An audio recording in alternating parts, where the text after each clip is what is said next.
The Republican candidate for Secretary of State is not an election denier. Pam Anderson is anything but. She stood up to election lies in her own party. But you'd be forgiven if you were confused if you read the latest fundraising push from Democratic Secretary of State Jena Griswold, who's trying to round up cash by suggesting that her opponent is an election denier. Today's fundraising email tells supporters in bold text that election deniers got the majority of the votes cast in the Republican primary for Secretary of State. The email does not mention that the winning candidate in the three-way Republican primary is not an election denier. The fundraising pitch goes on to say, quote, "We need to defeat the anti-democratic rhetoric and misinformation once and for all."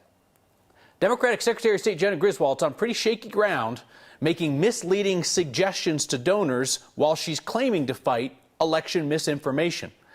You know, even before former President Trump's big lie, we talked here about Secretary Griswold's decision to inject hyper-partisanship into the office that runs Colorado's elections, how that might not inspire confidence with voters. Secretary of State Griswold could be out celebrating right now the fact that her Republican opponent shares her belief that our elections are safe and secure. Instead, she's fundraising off some crafty wording that deceptively suggests that she's up against an election denier. The fundraising letter is factually accurate, but it's not consistent with someone who says that defeating misinformation is a top priority.